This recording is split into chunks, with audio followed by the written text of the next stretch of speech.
Hello guys. तो कैसे हैं आप सब बहुत ही अच्छे होंगे, उम्मीद करते हैं। तो सबसे पहले तो आप सबका बहुत बहुत धन्यवाद कि आपने मेरी 50 सब्सक्राइबर्स कंप्लीट कर दिए हैं। और अभी एक और टारगेट हमें छोटा सा मिला है कि हमें होली से पहले अपने 100 सब्सक्राइबर्स को हिट करना है। तो अगर आप सबका सपोर्ट रहा तो ज़रूर वो भी पूरा हो जाएगा। बट अभी के लिए thank you so much 50 subscribers complete करने के लिए। तो चलिए, आज का टॉपिक है हमारे लिए, जैसा कि आप टॉपिक देख पा रहे हैं, चंद्रगुप्त मौर्य, या कह सकते हैं द मौर्यन एम्पायर। ठीक है, तो देखिए, Mauryan empire one of the most powerful empire में से एक है, जो हमारे कॉम्पिटेटिव एग्जाम्स के लिए काफ़ी यूज़फुल होता है और बहुत सारे क्वेश्चंस यहाँ से आते हैं। जितना भी हम लोग जानते हैं, मुगल मुगल बहुत रिपीटेटिव टॉपिक हो चुका है। वहाँ से अब बहुत ही ऐसे क्वेश्चंस आते हैं जो कोई न कर सके, या फिर बहुत ट्रिकी क्वेश्चंस आते हैं।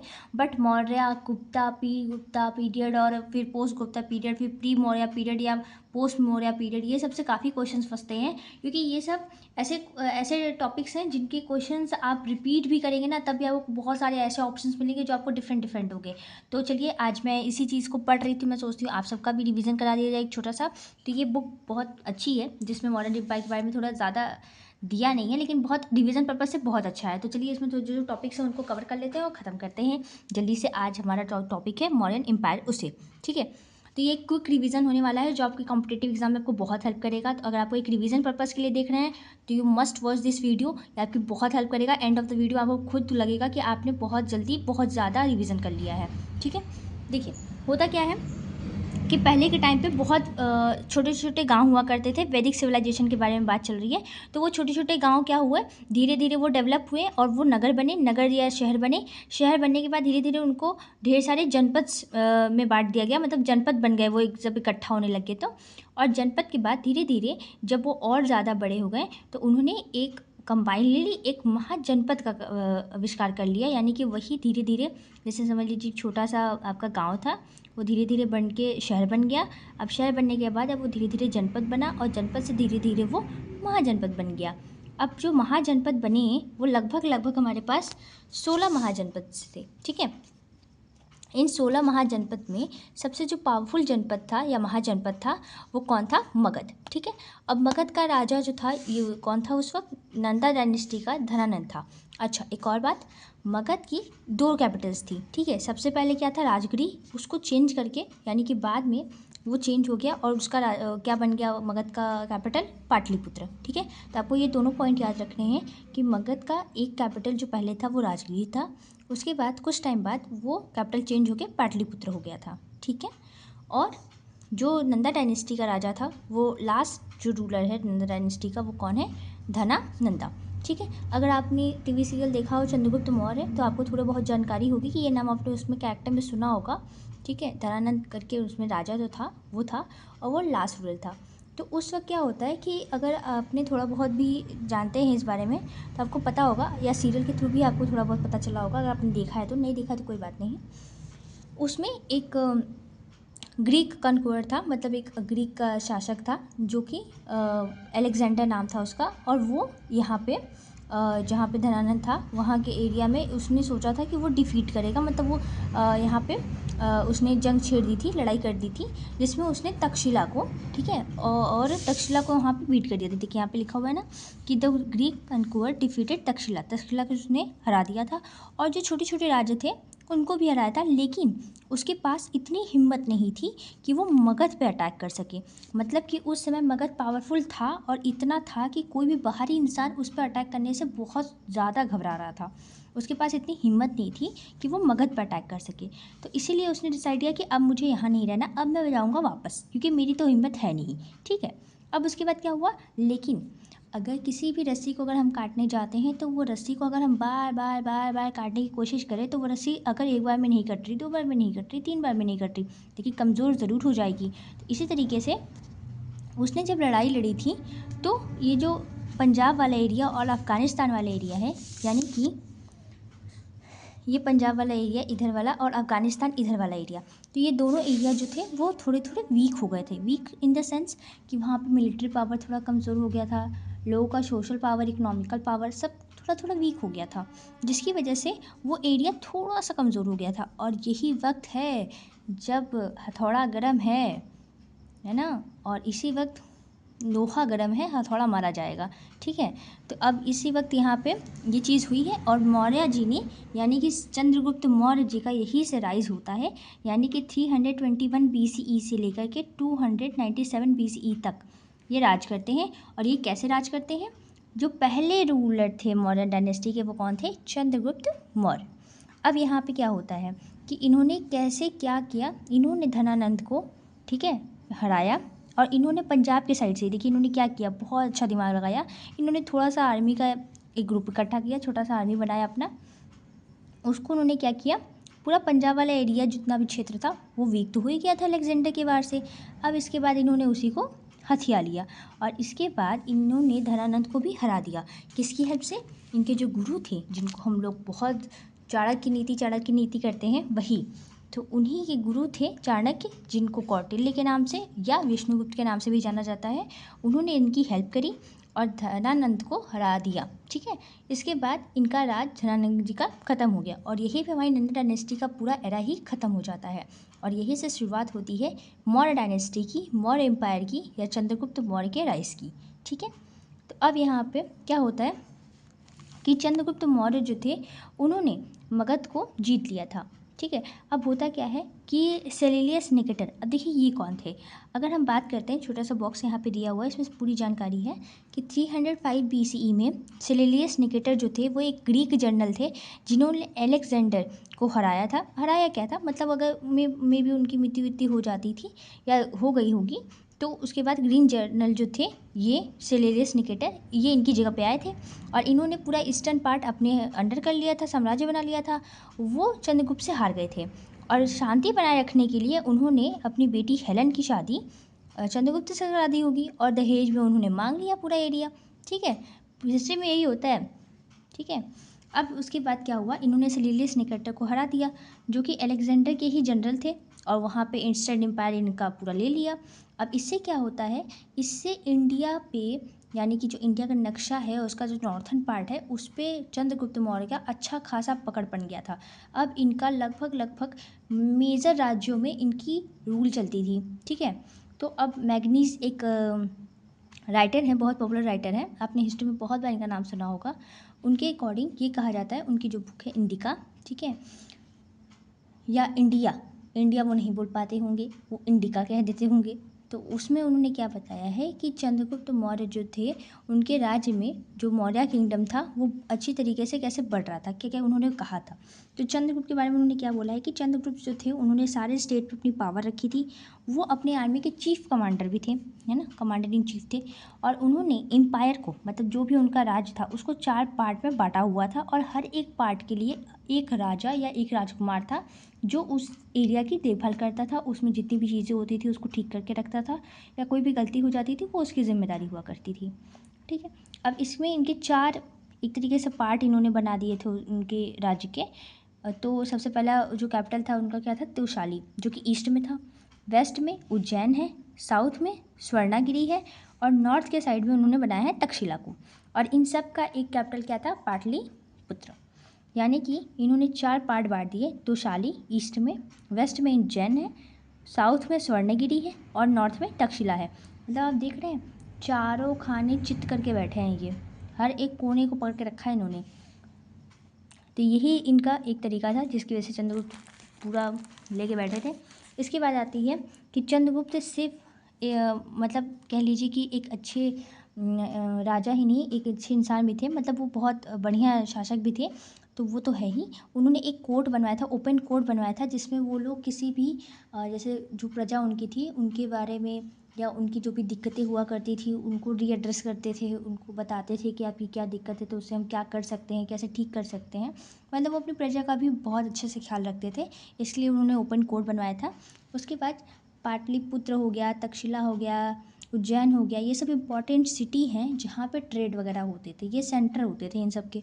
ठीक, अब होता क्या है कि 24 साल के इतने बढ़िया राज्य करने के बाद, मतलब क्या राज किया है इन्होंने, बहुत बढ़िया किया है, मेरे लिए तो लगता है कि ठीक ही है।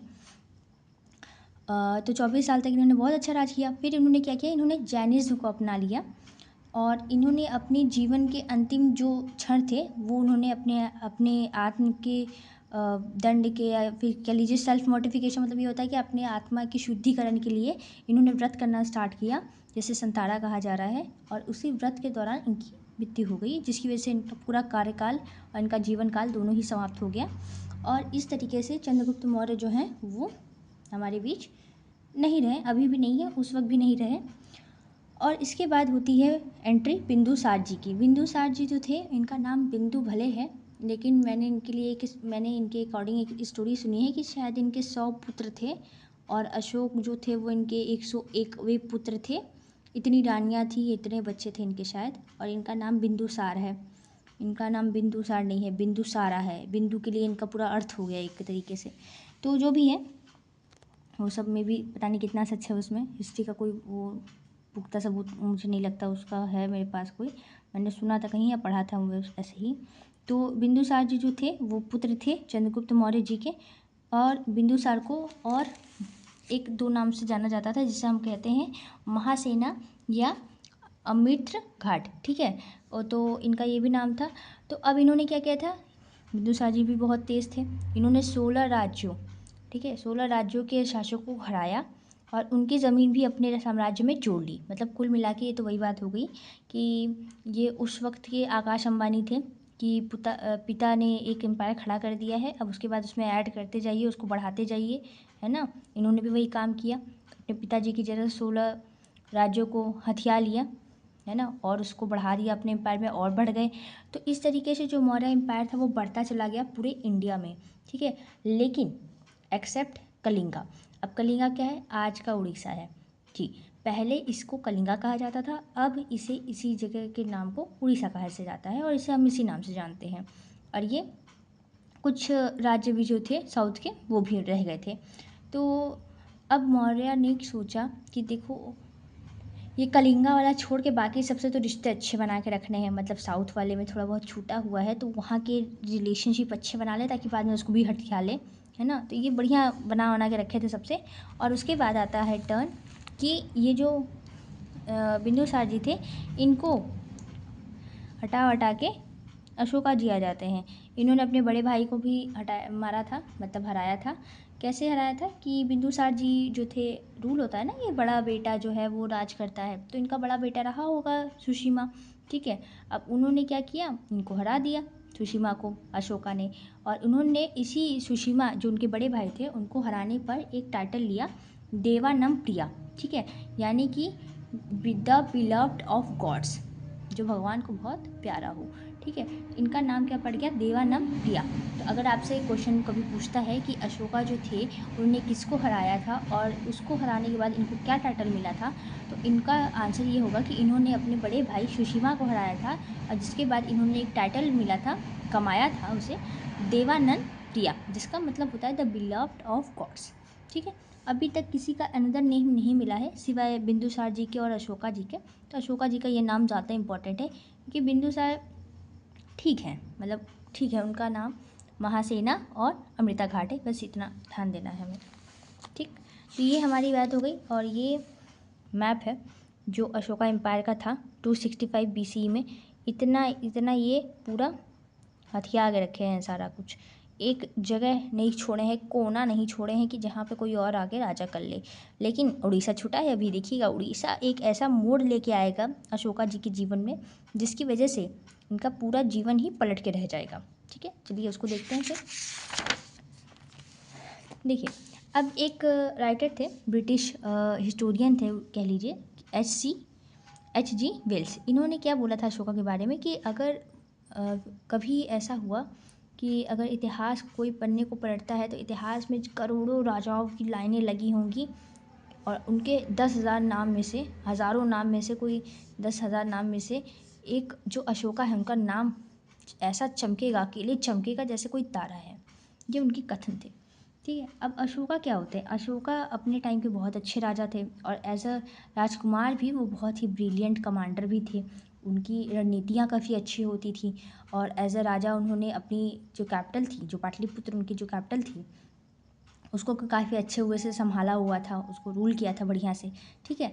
अब इनका एक चीज़ पे दिमाग ठनना चाहता था कि देखो भाई, मुझे तो पूरा इंडिया राज करना है, लेकिन मेरा जो राज है कलिंगा, है ना, उस पे नहीं है, मतलब उड़ीसा पे नहीं है। अब यही इनके जीवन की जो चुल मची थी इनको, यही इनको ले बीती है, ले नहीं बीती है, मतलब अच्छे काम के लिए, अच्छी काम करने के लिए उनको मोटिवेट कर दिया उस जगह ने।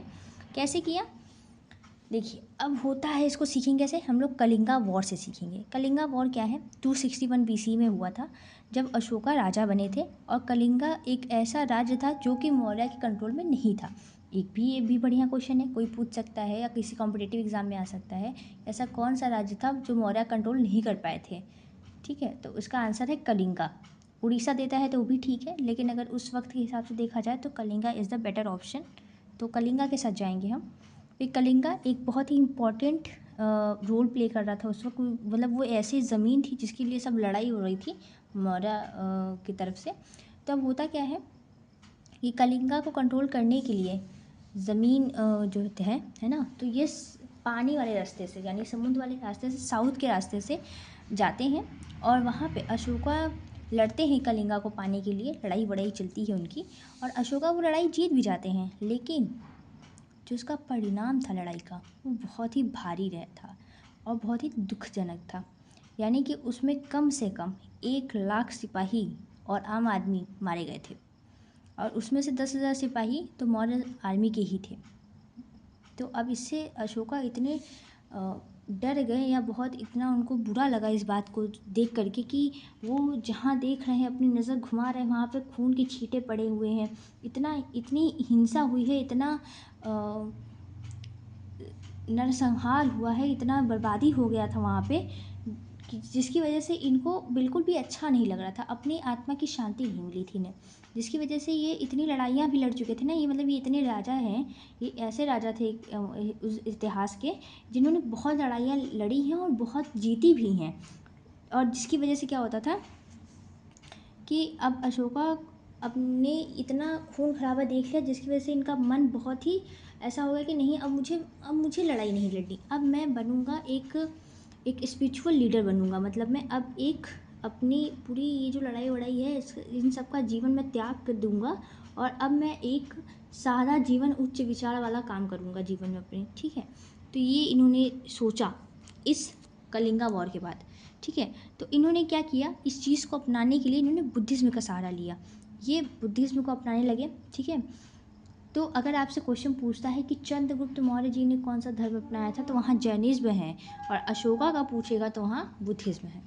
तो अशोका जी ने बुद्धिज़्म अपना के पूरा ज्ञान का इतना भंडार अपने अंदर समेट लिया कि वो इस पूरे हिंसा से और लड़ाई उड़ाई से दूर हो गए थे। अब उन्हें इन सब से मोह माया एकदम ख़त्म हो गया था कि नहीं, मुझे अब ना कोई अपना इंडिया पे कोई राज चाहिए, ना कुछ चाहिए। उन्होंने पूरा अहिंसावादी ले लिया था अपने जीवन में, पालन कर लिया था उस चीज़ का। उन्होंने जानवरों को मरवाना ख़त्म कर दिया। उन्होंने जो फोर्स लेबर था, मतलब जो मजदूरी कराई जाती थी ज़बरदस्ती आदमियों से, या जो इंसान उस वक्त थे, तो वो सब ख़त्म कर दिया था इन्होंने। ठीक है, उसके बाद इन्होंने एक मतलब मित्रता भाव सबसे रखा था एशिया में जितने लोग थे, और जो बुद्धिज़्म मिनिस्ट्रीज़ के पार्ट्स थे उनको। और इन्होंने पब्लिक में काफ़ी ऐसे काम किए, प्रोजेक्ट बनाए बहुत अच्छे अच्छे, जिनसे लोग प्रभावित हो सके। इन्होंने अपनी आर्मी को भी शांति से रखा, चलाया, काफ़ी अच्छे से राज किया।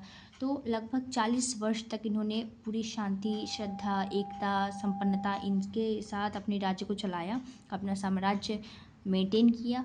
और उसके बाद उस वक्त के और अभी भी इनके नाम को अगर कोई सुनता है तो इनको बहुत ज़्यादा सम्मान के साथ लेता है कि ये बहुत ही ज़्यादा अच्छे तरीके से अपने राज्य को चला पाए थे। जब इन्होंने जंग लड़ी तब उसमें भी जीते, और जब इन्होंने एक स्पिरिचुअल लीडर बन के अपने जीवन को चलाने की कोशिश की, उसमें भी ये भली भांति प्रकार सफल हुए थे। तो ये कुल मिला के एक बढ़िया राजा में से एक थे। तो अब इन्होंने क्या किया था, अशोका धमना। अब देखिए, धमना धर्म वर्ड जो है ना, उससे एक प्राकृतिक वर्ड है, मतलब उस वक्त प्राकृतिक वर्ड का मतलब जो नेचुरली भाषा लोग अपने आप में बोल सके, तो एक प्राकृतिक भाषा थी धमना, उसे धर्म के नाम से लिया गया था, जो संस्कृत का शब्द है वो। और इसमें क्या होता था, इसका मतलब ये होता था कि कोई रिलीजियस ड्यूटी, जो आपकी एक धार्मिक जो आपकी ड्यूटी है, उसको, उसका मतलब ये होता था तो अशोका ने इस चीज़ को हटा दिया कि आप किसी चीज़ को लड़ाई से जीत सकते हैं। दिग्विजय वो नहीं बनना चाहते थे, उन्होंने उस चीज़ को हटा दिया। अब उन्होंने स्टार्ट कर दिया धर्म विजय, मतलब अब उनको ये कहना था कि अब हम जीतेंगे तो अपने धर्म का पालन करके जीतेंगे, हम अपने धर्म के जितनी जिम्मेदारियाँ हैं उसे पूरा करके विजय पाएंगे अपने जीवन में। तो ये उन्होंने सीखा। उसके बाद ये सब इंस्पायर कैसे था? ऑफ कोर्स बुद्धिज़्म को पालन कर रहे थे, तो बुद्धा जी का ही सारा का सारा इन्फ्लुएंस इनके ऊपर था, तो वो चीज़ उनको वहाँ से प्राप्त हुई। अब धम्मना का प्रिंसिपल क्या था? देखिए, प्रिंसिपल की बात की जाए तो जो अशोका है उनके धर्म में किसी भी भगवान की पूजा इन्वॉल्व नहीं थी, ठीक है। और वो बस इतना मतलब जानते थे कि अपनी से बड़ों का सम्मान करना है, ठीक है। एक दूसरे को प्रेम और सम्मान के भाव के साथ देखना है, अहिंसा करनी है, मतलब कि हिंसा का बिल्कुल भी आपको प्रचार नहीं करना है, ना उसे करने देना है, ना करना है कभी, है ना। चैरिटी करनी है, दान करना है, सत्य बोलना है, अपने बड़ों का आदर सम्मान करना है, और भी धर्मों का सम्मान करना है, और सबसे अच्छे से बात करनी है, चाहे वो नौकर हो या गुलाम हो, आपको सबको अच्छे से ट्रीट करना है, ठीक है।